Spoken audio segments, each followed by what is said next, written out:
Good evening, candidates. Good evening, Cortesia Del Mar. I'm Hyper_Warrior, and I welcome you to Santiago for our first ever presidential debate. Our participants for tonight are presidential candidates. Former President IceCarim and former High Secretary CommradePotatoe. The Chief Justice drafted tonight's debate format, and both campaigns have agreed to the rules and questions proposed. The 1 hour long debate has been divided in 4 segments, each segment 15 minutes long, with a specific topic attached.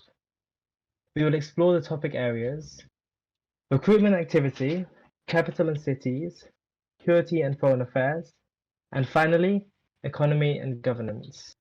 At the start of each segment, I will ask both candidates a lead-off question. They will then have 2 minutes to respond. From that point on, open discussion starts. At the end of the segments, both candidates will deliver their closing statements. I now invite the candidates on stage, who are already on stage, presidential candidate IceCarim and presidential candidate CommradePotatoe. In this debate, we will cover some of the key topics in CDM right now and its future. As we head into the election weekend, I remind everyone that this night belongs to the candidate and the Cortesian people. And I hope it will help each voter make a more informed decision than before. Candidates, we look forward to hearing you articulate your policies and positions, as well as your visions and your values. Before we begin, we'll do a coin toss to decide who gets to open this debate and decide who gets to close this debate. Alright, CommradePotatoe, heads or tails? Heads. Okay. It's tails. As a result of this, Ice, you get to pick whether you want to open the debate or close the debate. I Ice will. Cam? I didn't think of this, but okay, I'll open the debate. Okay. This begins our first segment, which we will talk about recruitment and activity. Beginning with you, IceCarim. I will ask you a question, and you will have 2 minutes to answer this question. Then, Potato, you'll have a minute to respond. Got it. Roughly, but we're going to be flexible here. It says that in the rules, both candidates will have 2 minutes to answer each question. Does that not mean so that? then Potato will have 2 minutes, and then you'll be able to respond. All right, very cool. Thank you. Tyne, correct me if I'm wrong, but I think it'd be best to do Ice 2 minutes, Potatoes 2 minutes, and then a response from each candidate for 1 minute. That is exactly so we can have the a debate format, going. That is exactly Okay. what's in the format. Perfect. Brain. IceCarim. An active population drives a nation towards progress. How do you plan to keep CDM an active nation? Good evening. At the outset, I'd like to thank the Chief Justice and Hyper for organizing this event. Our nation has survived these many years through its close bonds. The very same consideration is at the heart of maintaining activity. At the moment, our activity is rather scattered. Our only really collective center of activity is in Santiago, but otherwise we've all just been doing our own thing. If we fail to convert the scattered activity into focused, progressive activity, the drive to keep on playing stands to diminish. So with this framing of the problem, we will need a communicative and inclusive government that works not only vertically above ordinary citizens, but side by side with them. And let me illustrate it with a couple of examples. The Constitution provides a flexible foundation to develop an engaging and interactive legal and political system. We have to draw out full potential in that. Government building projects should seek to involve interested citizens instead of being confined to intergovernmental groups. And we should also take full advantage of the freedom afforded to us by the civ genre itself.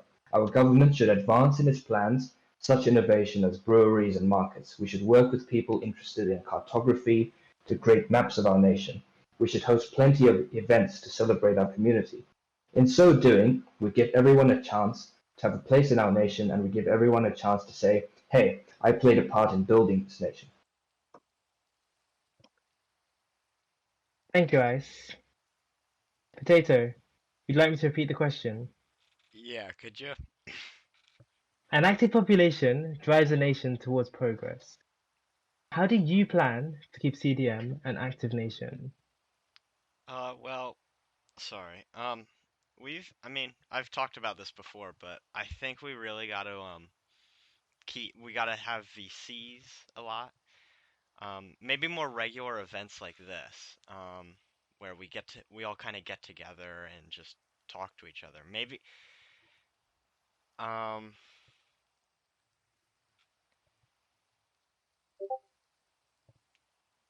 yeah, oh God, of course. Okay. I think another thing I was thinking about was we maybe restructure the Discord a little and make more channels public to the rest of the world, so that way there's more international connection and thus just more discussion and stuff going on. Um, One thing I think we really got to do, and I'm kind of copying Ice here, but if we have a city to really like coordinate and hang out in, there's just going to be a lot more to do than if we were just sort of, you know, stuck and just sort of logging in whenever. So, yeah, I guess more VC. And I got kicked. Okay. More VCs and having an actual city. And, you know, I've talked about this a lot, but just a city that everyone can take part in, you know. More VCs, more events, and a more international focus for our country. And yeah. Okay, thank you so much. Hmm. IceCarim, would you like to respond to Potato or raise any discussion points? I would simply record my agreement with everything Potato has said, and no matter what happens in the upcoming election, I would like to work with him to improve activity in our nation, to keep activity going, and I like his idea of having more public channels open to international, and if we can work together on that, that would also be great. Potato, do you have anything to say in response? No, I also agree with Ice. So, So this might be an issue with this debate in the fact that these two candidates may agree on a lot of issues. All right, let me if I may frame it like this. This is a relay race, and you need to pick, the voters need to pick whoever is the faster runner, even if it's on the same ideas, who will actualize these ideas in a better fashion. And even where we agree, this is perhaps the question that needs to be put to voters. well, Do you have the same response, Potato? well, I mean, I guess to say that I think I'd be faster, you know. I mean, I don't really know why, but over the course of a couple months I've been playing and arguing and whatever in CDM. So, I mean, I think I'm up to put in the effort. IceCarim? I stick to what I've already said. Okay, we'll move on to the next section then, which is on. Sorry, no, there's a second question to each section. Very prepared, aren't I? Okay, the second question to this section is: in order to grow, nations on CivMC need to recruit new people. How do you plan to attract new players to join CDM and also keep them here? Potato, what is your response to this question? All right. So, right now, as I understand, Santiago has a city spawn. So, that'll be helpful in getting new players to join. Hopefully we can really get that Westesia city done, and then hopefully have two city spawns, right? Um, Having those two city spawns are probably going to greatly increase our chances of you know, having new people join.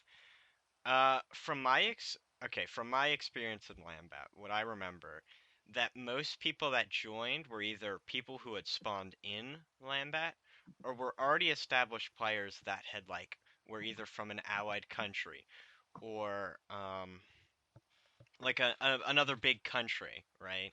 And our country was like internationalist or whatever enough to the fact that they'd come in or set up shop or whatever. So I guess what I would do is really make build. I mean, again, we got to get that city done, and then make it an internationalist hub, and hopefully, I'd personally try to get involved with other countries' discords a lot more, and just talk with them, and hopefully more people would join on that front.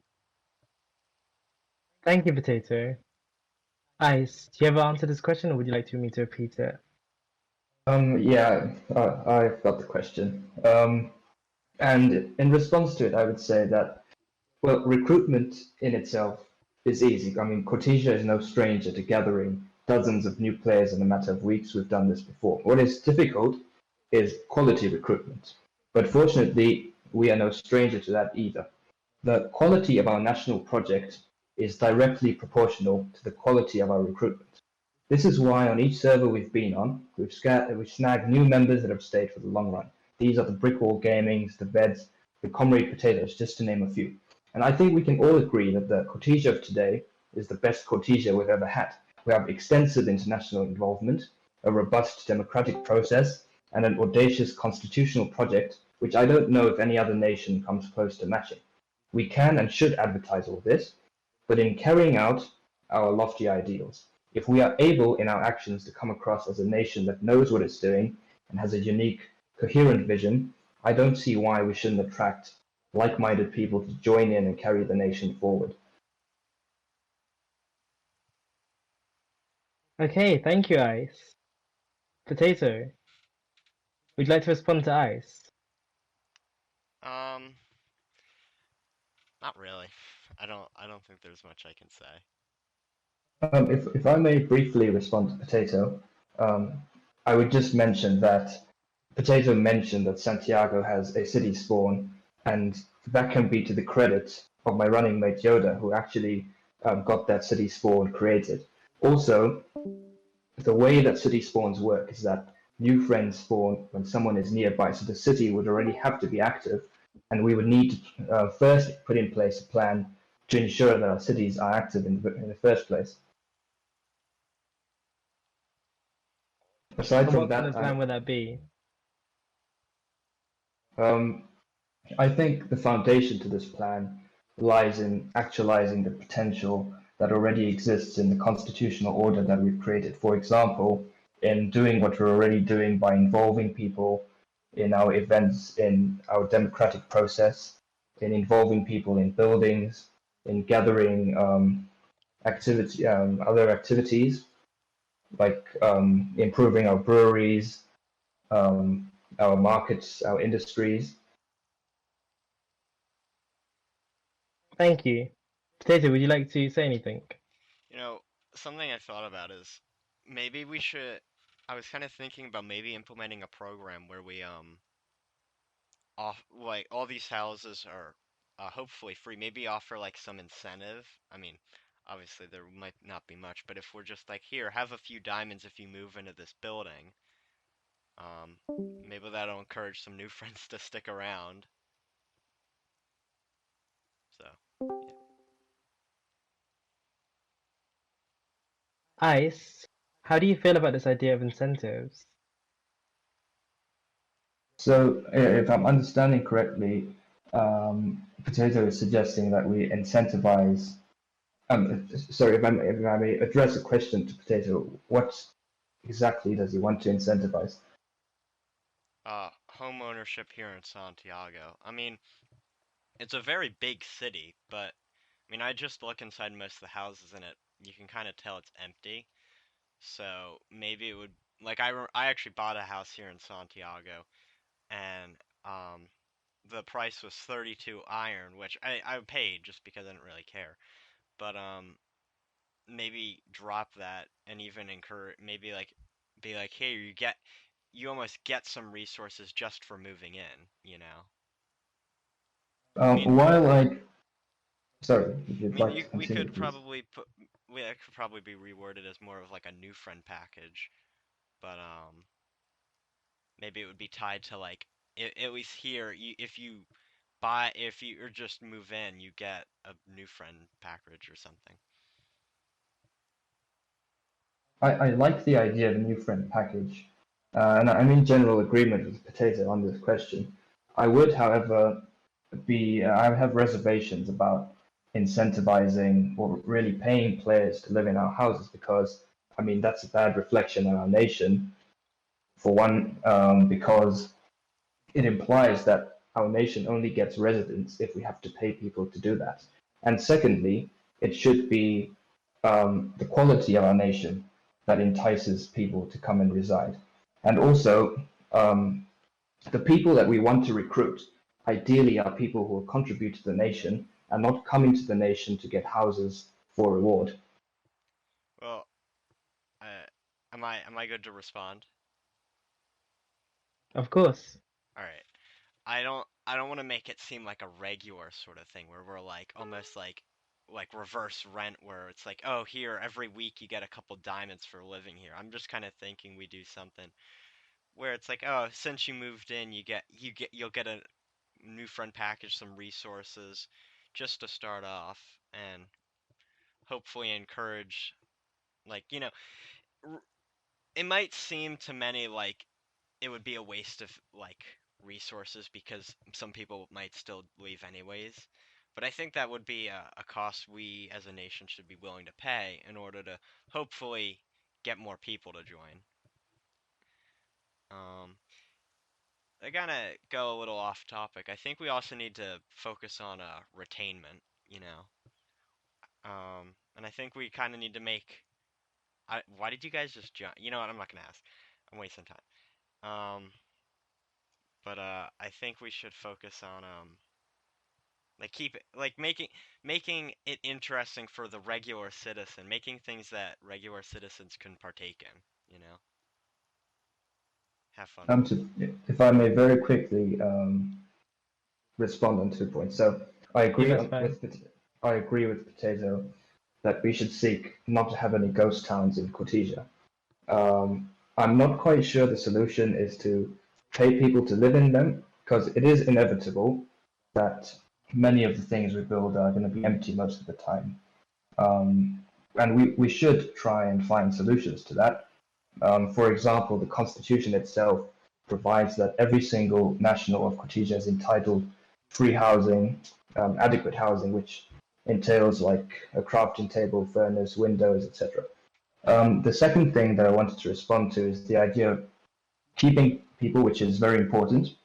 And I think what we could do governmentally is to allow our nationals to work very closely with the government because, as I mentioned in my first response, part of keeping this nation going is the close bonds that we've built.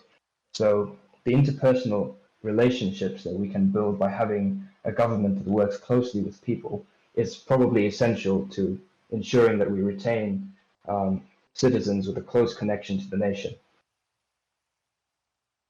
Thank you, IceCarim. Ice. We're going to move on to capital and cities, and you're going to be responding to this first question. The current Right. capital, Santiago, is still an interim one. Talks of building a new capital in Westesia have been controversial. What will you as president do to tackle this issue? And do you have any plans for the new capital? So let me first express my admiration towards the outstanding development in Santiago, without which we would not even have a venue for today's debate. I fully support Santiago's vision and will do all that I can to advance it and will do nothing to interfere with it. But I have said before that if the idea of Cortesia is to mean something, it is that no paintbrush can be denied from our collective canvas.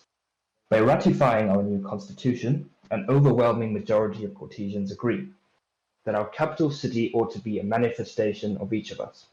The center of our nation should be a city that we can all say we played a hand in building. The next president must unclog the blockages lying in the way of development in our Western Territory. Usually I would support hearing discussion on the issue, but I think the time for that is now over. If I am elected president, I will approve the commencement of construction on a national storage, on a factory building, on a government district, on a railway station, and on a commercial district along our beachfront. This cannot all happen at once, but I would encourage our citizens to get online so that together we can start delegating tasks, reconciling our projects, and gathering materials. This way, we plan organically, paradoxical as that sounds, and get the best of both worlds. Thank you, Ice. Potato, So would you like me to repeat the question? Okay, you go on, go no, on. I got it. So I've long since argued for like organic building, where we basically let people design what they want, and then basically see where it goes from there. And I mean, I've taken that point of view from my time in Lambat, from seeing cities like Icenia and MTS, and to me, those cities were very active, right? And you know, I think one of our biggest flaws right now has been that inactivity. So, I mean, what I would do if I were president is I'd basically make it so everyone would have a right to housing and a right to design their own house. There'd be a very, very limited, like, set of limitations, but besides that, people would have the right to build whatever they want, however they want. Yeah. And the reason I believe we should do that is because it basically allows anyone and everyone to come on in and do something. If we limit ourselves to like a national vision or some sort of set design, I think we're just going to limit ourselves to only people that'll like build within that design. So, and this also goes back to, again, with activity, like involving people, you know. If we really want to stay active, everyone has to take part, you know. So, I mean, what I would do is, you know, let people, and for like let people build what they want, and then hey, it stopped raining. And then for like our government district, there could be some more government involvement, but that would also hopefully allow for the participation and easy thereof into that participation. Like everyone would be able to partake and help out, you know. It wouldn't be too strict, you know. So Thank you, Potato. yeah. Thank you. Ice, how do you feel about this idea of organically building a city? I've said in the past that I'm opposed to both sides of the extreme.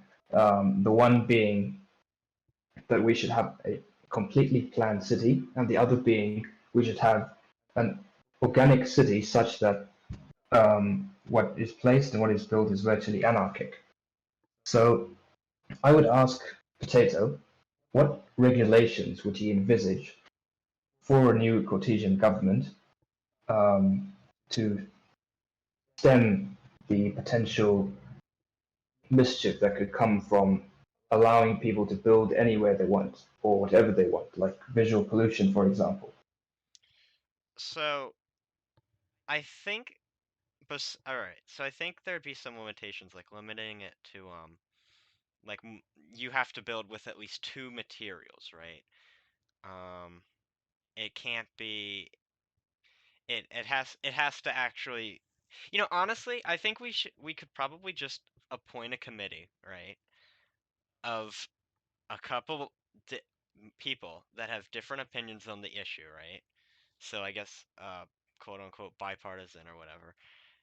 And then basically just say, and just if there's a really outstanding issue, they'd all vote, and if they all agreed to get rid of something, then it could go. But if someone decides to build something unique and one of them doesn't like it, but the other 2 or other 3, however many, are okay with it, then it would stay. So it would basically require. I mean, I guess that could lead into other issues. Maybe, I don't know. Maybe it'd be like 2/3 vote. Just I can't really go into the specifics right now, but probably just stuff like no dirt houses, no blocks, and yeah. I would just Okay. mention that the committee that Potato envisages is already contemplated in the Constitution because the Constitution vests the power to regulate and govern the capital in the cabinet. So ultimately, the cabinet should retain accountability for ensuring that the capital indeed harmonizes the composite national vision. My issue with Potato's suggestion is that it seems to suggest that organic building will resolve all our problems, whereas I think at present it tends to be a little bit reactionary to our understandable impatience with the lack of development in the Western Territory. For example, if instead of going ahead and declaring an extremist idea and to stick to it, we went ahead, got a few people online, and started making consensus in-game, we'd have a more nuanced and respectable way forward. Okay, thank you, IceCarim. Potato. Cortesia Del Mar is a unitary republic. How big of a role do you believe the national government should play in local governments? As I said before with the whole organic building thing, I think the government would just be there to make sure that like the ideal is maintained, that people can still build if they really need to, any player involved with it. Well, let me reword that. I think the capital would have some government control, capital, but the government would have to maintain the organic ideal. But in cities like Santiago or any other possible villages or whatever, that could probably just be left up to whoever's building there. So I think it would basically, if you don't live in the capital, you're free to set your own rules. But yeah. IceCarim, how big a role do you think the government should play in local governments? So I also generally on this matter agree with Potato's point of view. I intend to abide by the Constitution's guidelines on national intervention, so I would involve the national government only where necessary to ensure compliance with national laws, policies, or standards, to maintain national security, to maintain economic unity, or to prevent unreasonable action taken by a city which is prejudicial to the interests of another city or to the nation as a whole. Other than this, though, cities tend to be expressions of a very specific vision that should be allowed to thrive on their own. I do not believe the national government needs to bend every city towards Cortesian traditionalism, because the more freedom we allow for different kinds of development, the more the Cortesian culture grows. Santiago, for example, has thrived under the direction of its builders, Mr. Doombringer, Legostein, etc. And so with that in mind, first and foremost, I have no desire or intention to disrupt what is already working. In fact, as president, I would be bound by the Treaty of Santiago not to disrupt the existing system of governance there. The only Cortesian city, which I imagine should be administered more by the national government than by individual builders, is the capital, which I've already discussed in a previous question. In developing national policy, my primary goal with respect to local governments would be to ensure that Cortesian cities have an element of national unity in their diversity. I think it's important for the national and local governments to cooperate on articulating a national vision that is identifiable throughout our country. Thank you, IceCarim. It appears you both largely agree on this issue. Would either of you like to raise any issues with the other person's speech No. or disagreements? Honestly, I agree with you, Hyper. I think we both agreed on everything, or mostly everything. Yep. IceCarim? Okay, cool. We are now going to move on to security and foreign affairs, the third out of the 4 segments of this debate. IceCarim. CDM has been a very open and diplomatic country. As of now, we are involved in at least 3 alliances.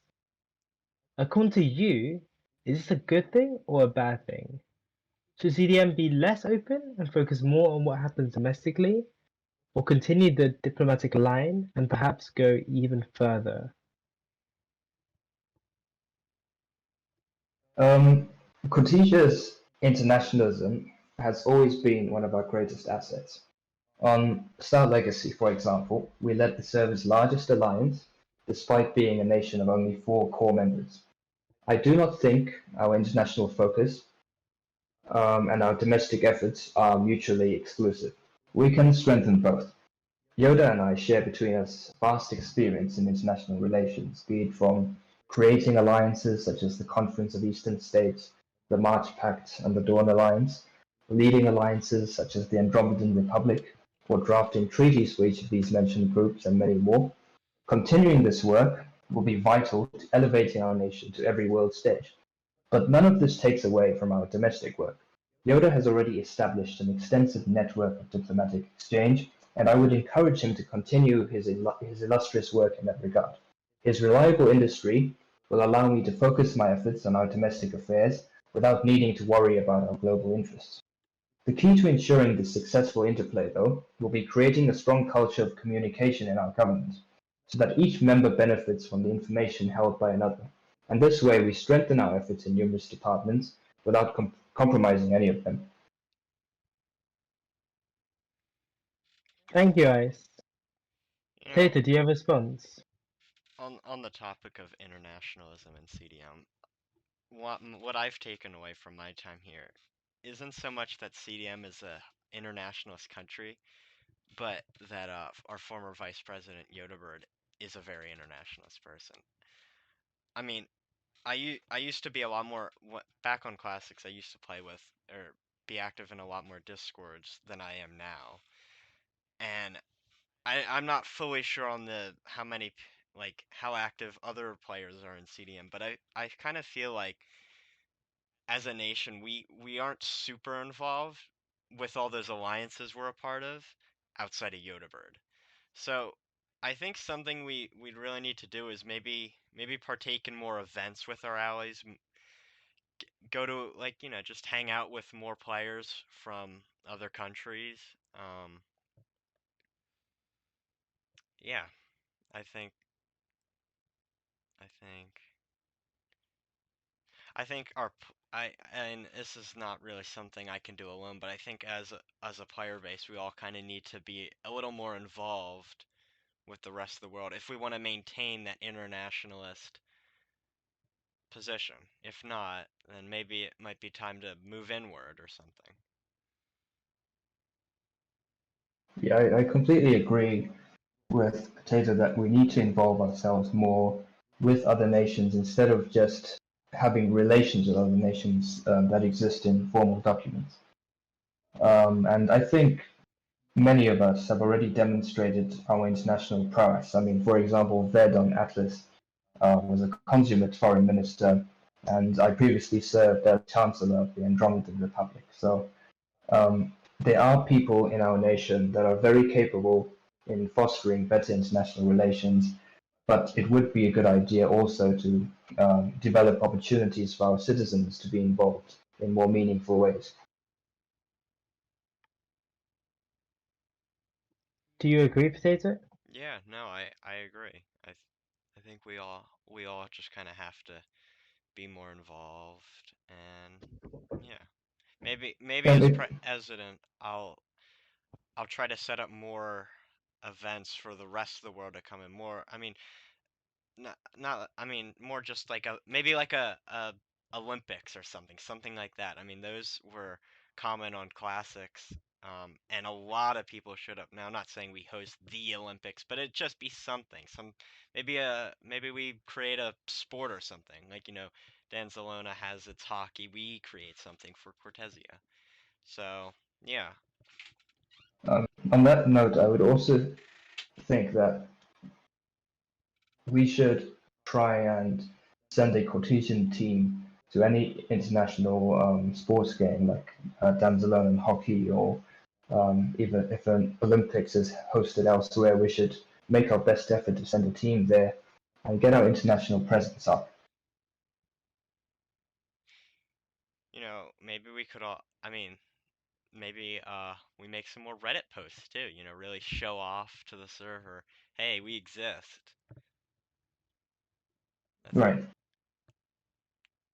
So.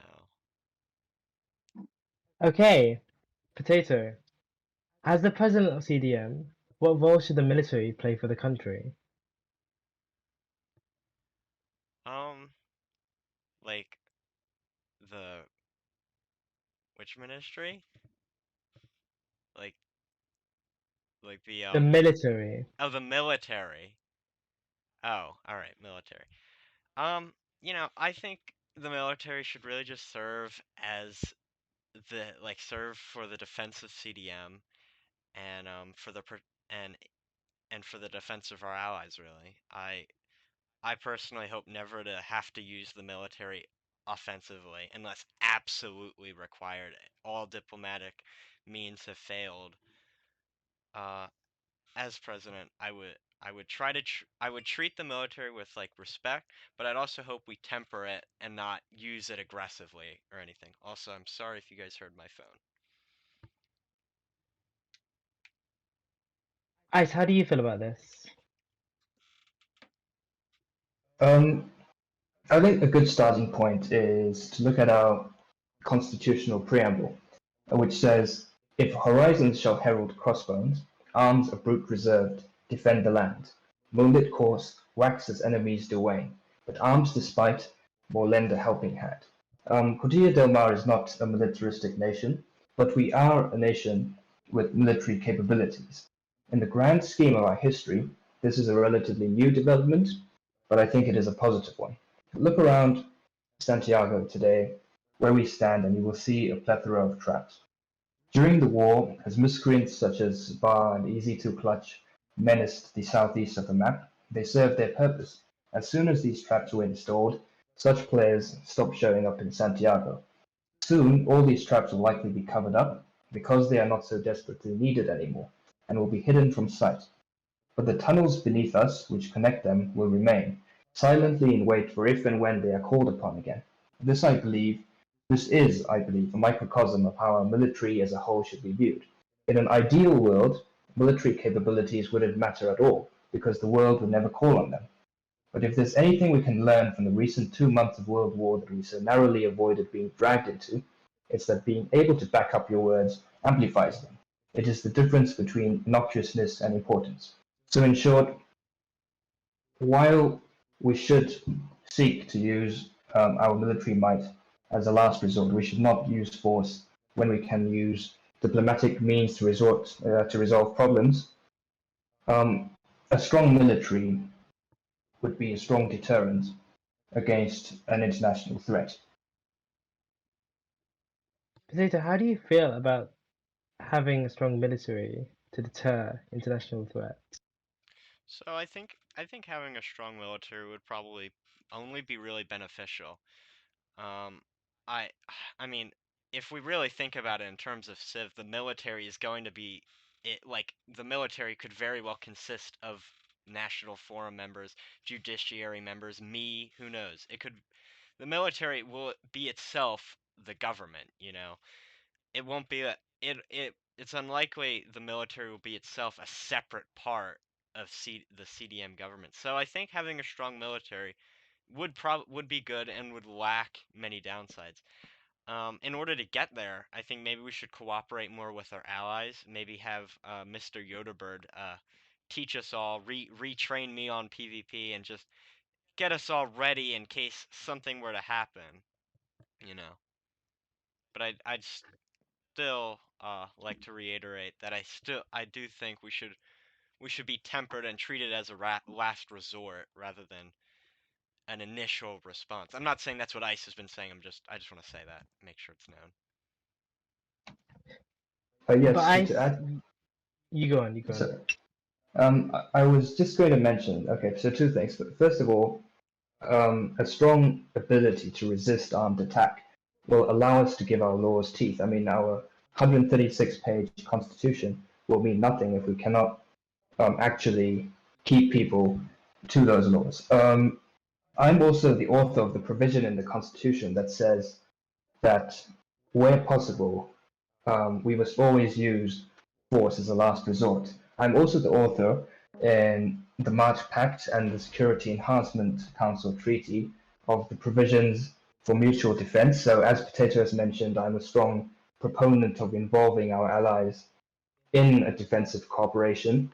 And I've also drafted the clauses in those treaties which require nations to collectively and individually develop the means to resist armed attack. So yeah, on the since you mentioned allies, I think it would also be wise if we. I mean, I remember back during the CS they had like bunker battles and training and whatever, and if those are happening and I'm just not aware, I think we should definitely involve ourselves in. I mean, there's nothing to lose. It's so I'd see no reason not to.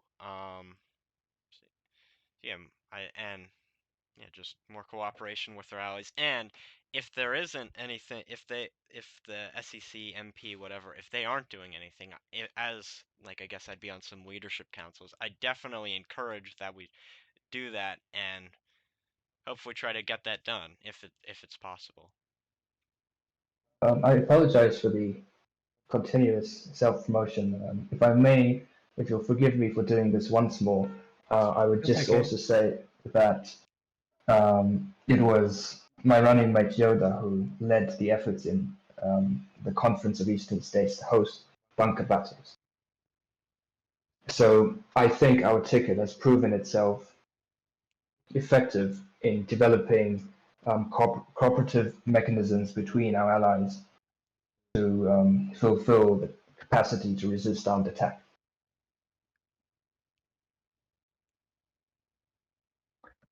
Thank you, IceCarim. We're now going to move on to the final section of the debate, which is on economy and governance. Are you guys ready? Sure, yeah. IceCarim. In addition to presidential duties, the President of Cortesia Del Mar also serves as a member of the National Forum. This means that they have the opportunity to exercise significant sway over the legislative process as well as the executive. Can you give an example of a piece of legislation you would push for as president? Well, I could do you one better and give you a whole list. I'd like to introduce a new Nationality Act that will be more objective and less dependent on governmental whimsy. Also on my agenda are a criminal code, a civil code, legislation to formally establish our cities, and an act to establish legal qualifications. For example, if you have a look at the Constitution, you'll notice that the provisions under the National Prosecuting Authority entitle the National Forum to make legislation that prescribes the legal qualifications which prosecutors need to meet to be appointed. Or, for example, under the article about judges, there's a section which empowers the legislature to make um, legislation which provides for qualifications that somebody must meet in order to serve as an acting judge. Thank you, Ice. Potato, do you have an example of legislation that you would like to establish? I'd also make a citizenship act, and hopefully hopefully make it pretty easy to become permanent resident, and then not make it too hard to become citizen. I think we all kind of set the threshold as dedicated to Cortesia, but I might change the um citizenship oh my god, citizenship requirement to just like active in Cortesia or something. Make it a little less um extreme in my opinion. Not really that important, but I think I'd also propose an act that would prevent any rail tunnels from being built where we're going to build that big suspension bridge. Just because that way every rail tunnel would have to go over the bridge, show ourselves off or whatever. I think Ice had a lot of good ideas. Just like, stuff that civil codes, criminal codes, stuff that we were probably going to need, So, yeah.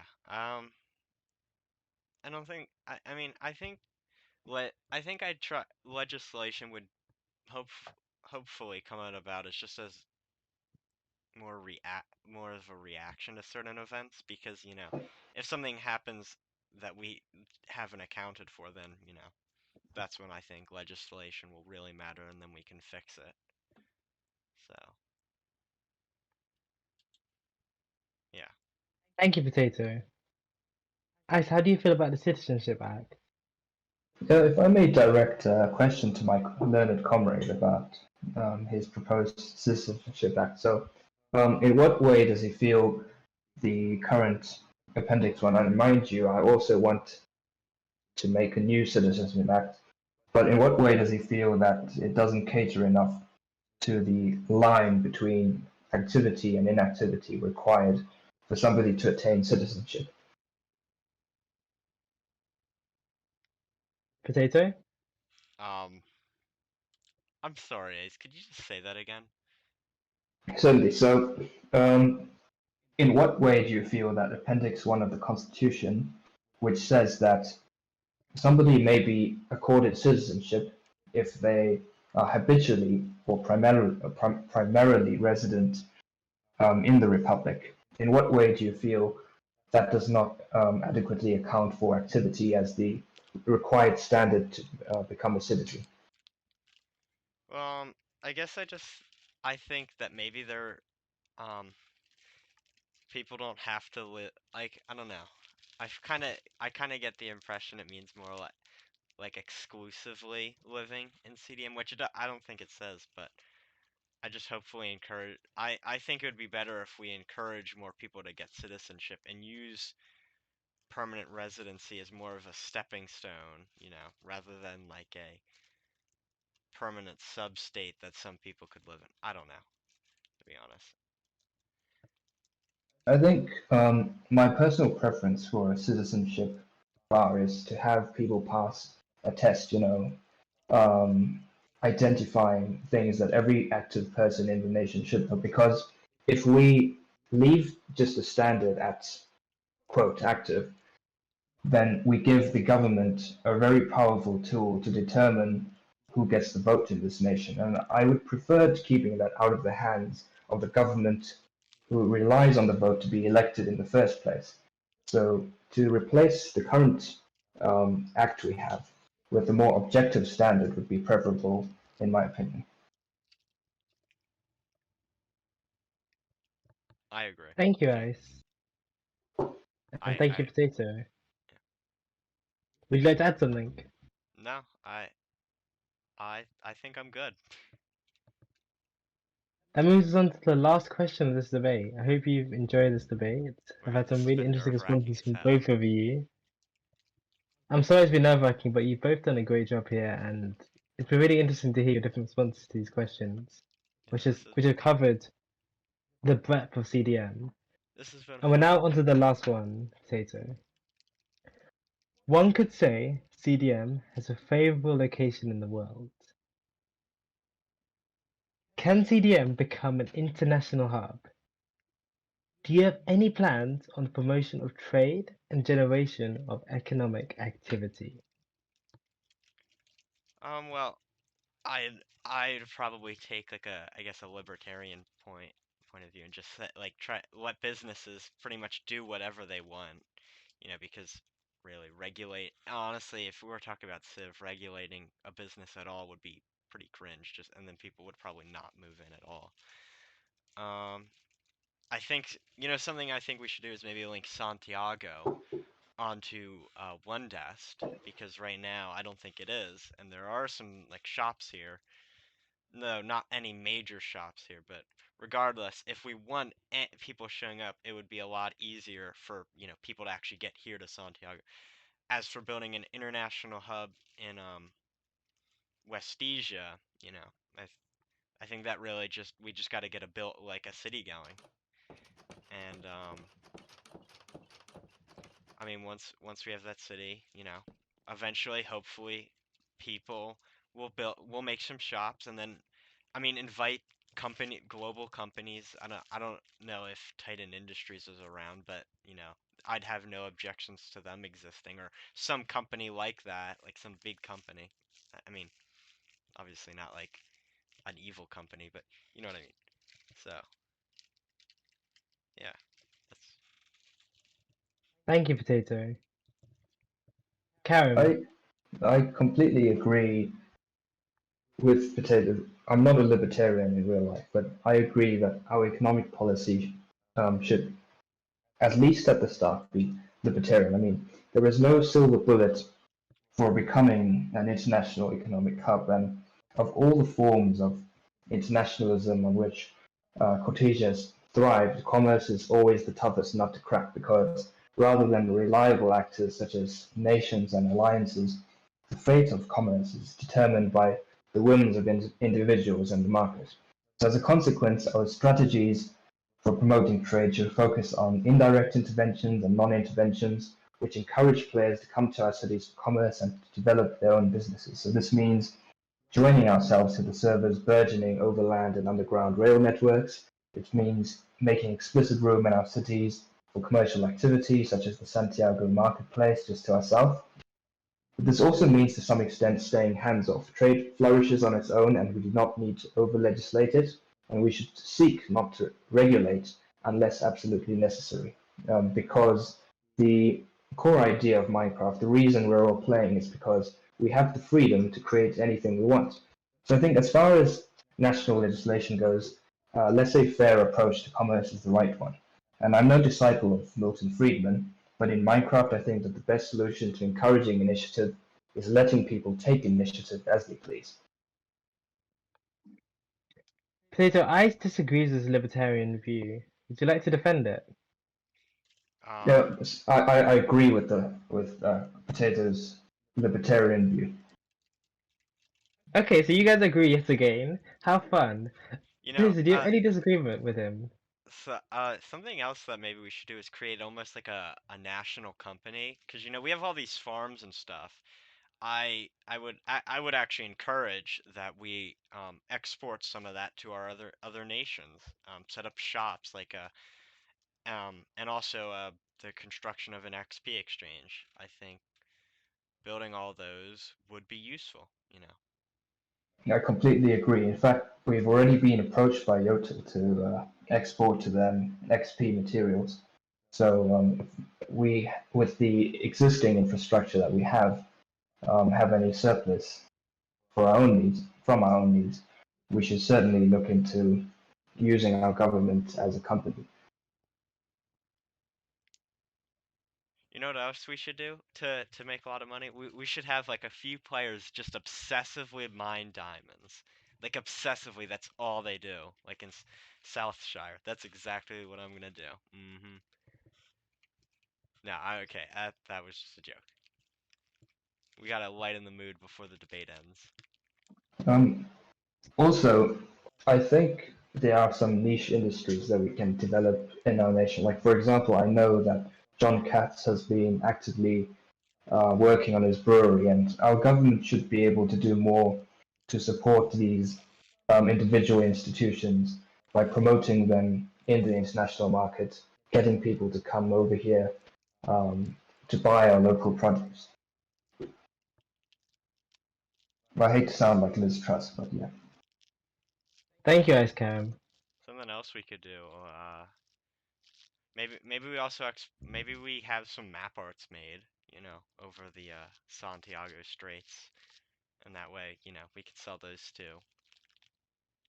I completely agree. Though that is not to suggest that we should leave half our nation open for an anime canvas. What do you mean? It needs to only be anime map art. Okay, thank you everyone for your time. We're going to move on to closing statements now. I really appreciate everybody for their responses today, and I'd like to hear how you guys want to close this debate off. As you started with the first opening statement, Potato will be closing this debate off. So IceCarim, you'll be giving the first closing statement. You have Right, a minute for this. I will keep this very brief.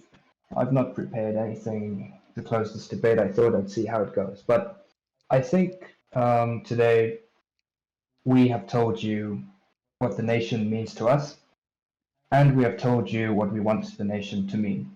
And going forward, that is what is for voters to decide. What do they want Cortesia Del Mar to mean?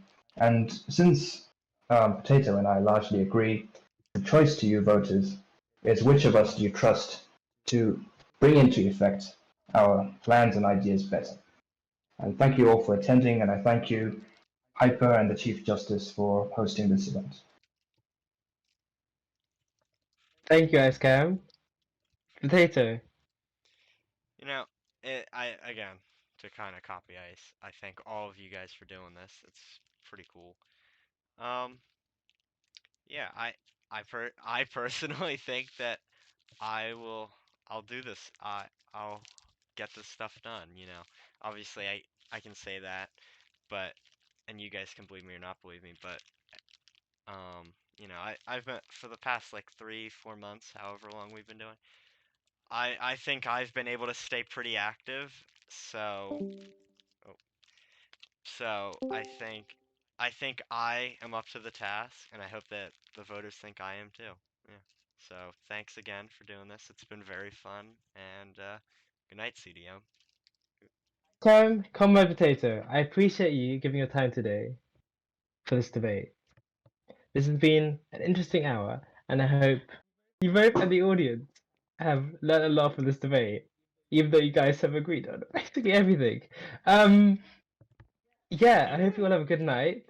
This has been a very fun debate. Thank you so much, everyone. Have a good evening.